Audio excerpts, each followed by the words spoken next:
Well, hey everyone, we are back for another video. So the car is at the top of the driveway where I want it. At this point we are ready to start disconnecting things on the engine so that we can get the new engine put in.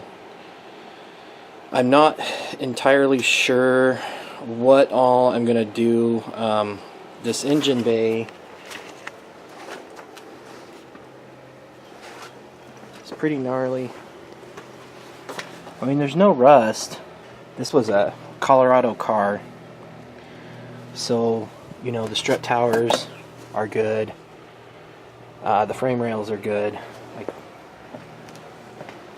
as far as rust goes, the car is really clean. The problem is that it's really gnarly. You know, you got like red and black paint back there. The car was originally red. You know, there's some damage here from where the car was in a front end collision. It's all bent up. The fender doesn't fit on. Looks like there might have been an impact here at one point. So the car's been wrecked. The engine bay's a mess. I do not have the equipment or skill to be able to do like a tube subframe. So I'm just gonna kind of, you know, go with what I've got right now. I know when I get the engine out, I'm definitely going to power wash it. And if I do any kind of paint, it's going to be rattle can, just because I don't have a paint gun. I don't have a compressor that can handle a paint gun. I used to, but not anymore. So we're going to roll with it. I'll get you guys on a time lapse and we'll start taking things apart.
Alright, here's where we are right now.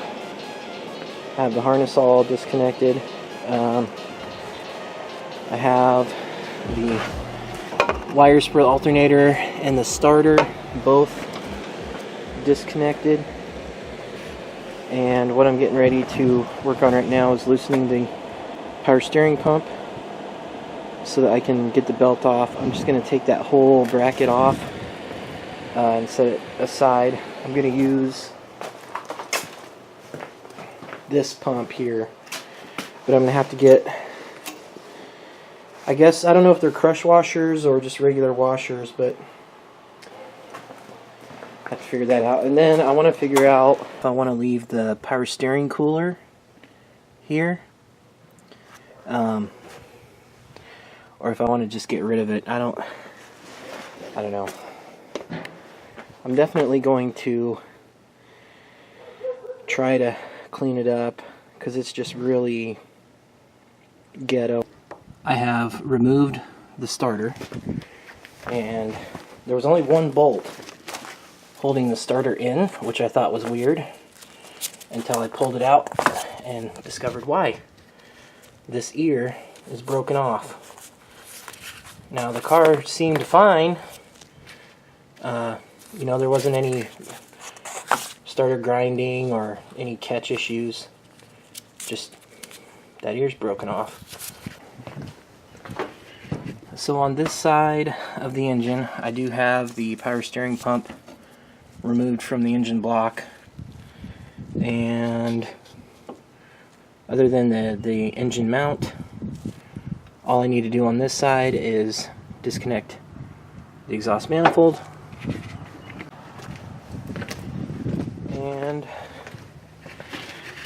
on this side, so I got my fuel supply and fuel return lines disconnected.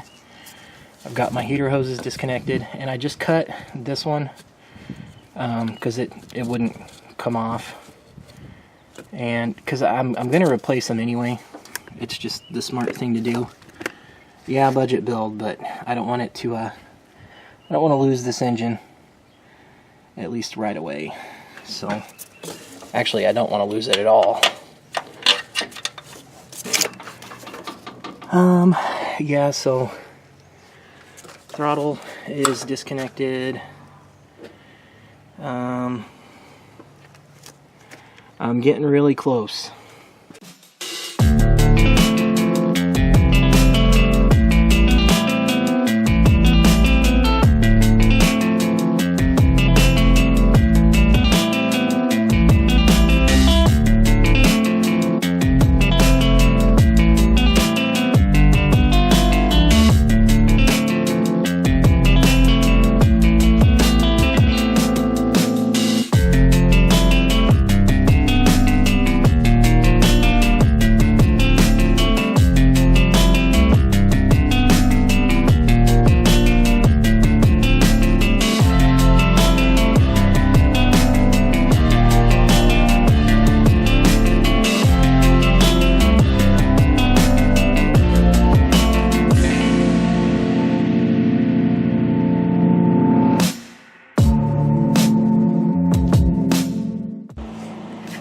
Alright, so we're still making progress here, and I got the exhaust manifold pretty much disconnected. I just put one nut back on there so that it wouldn't drop down until I was ready for it to. But we're ready to separate the engine from the bell housing, and I found 4 bolts so far. So yeah, there's one right there. Come on, focus. Yeah, one right there. One right there. Then there's another one right there. It won't focus on it. And then there's another one on the other side. There were just the 4 bolts. And this engine, you know, you see a little bit of daylight. Where am I? Right there. Yeah, that's my daylight.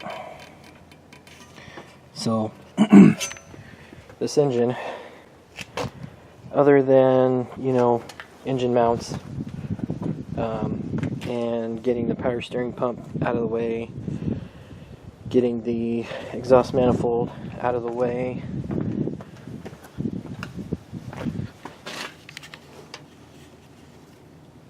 this engine should be ready. Alright, well, we got the car enough in the garage that I think I should be able to get the engine hoist under it and pull the engine. I do not have much room otherwise, but I wanted to show you guys my revised method for cranking this car up the driveway. And basically I just went and got another hand crank winch and I'm actually using the come along as the winch that pulls the car, and then I have a safety strap on there, and that safety strap was more useful when the car was further down the driveway. But anyway, I'm being safe this time. Should have been safe from the beginning, but I've got blocks behind the tires, so this car's not going anywhere.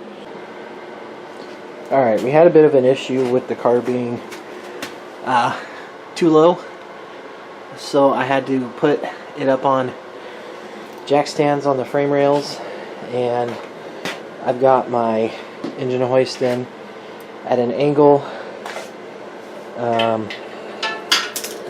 Hopefully that won't mess me up too bad. I'd really like to get this engine out tonight.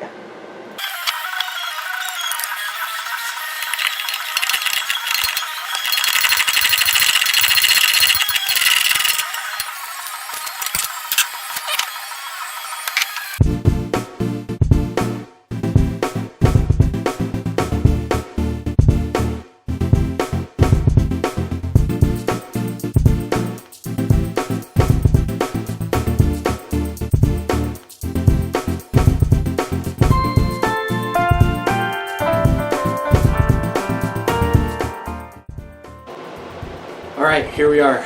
The moment that we have all been waiting for. The engine to finally come out of this car. I've been working on this thing all day, and we are finally ready to get the engine out. So, awesome. Let's get to it.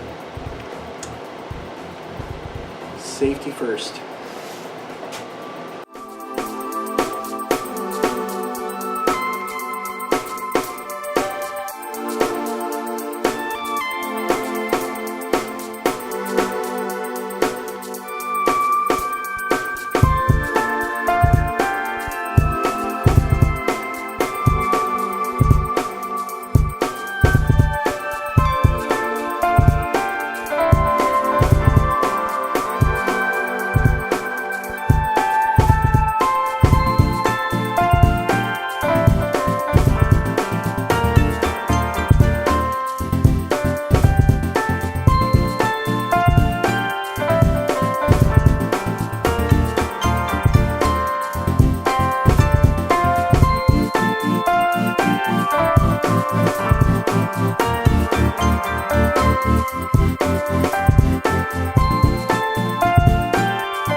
Alright, here it is, the blown up engine. And I probably should have something supporting the transmission. I'll try and chain it up or something, because I'm going to have to push the car outside. But old ACT or yeah, ACT clutch. I'll pull it off, and I don't think the pressure plate's any good. You can tell it's broken, but that's from me when I was pulling the engine out. Clutch disc is a 6-puck. I don't think that flywheel is any different from the one I have over there on the table. So, but that is going to conclude this video. I'm going to lower this engine down onto a tire, and strip some more parts off of it that I'm going to put on the new engine, mostly the intake. Actually, I think that's it, the intake. And I'm going to look at the clutch. I know the pressure plate's no good, but anyway. Oh yeah, the alternator. I need that one too. So, hey, thanks for watching, and Road Warrior 72 out.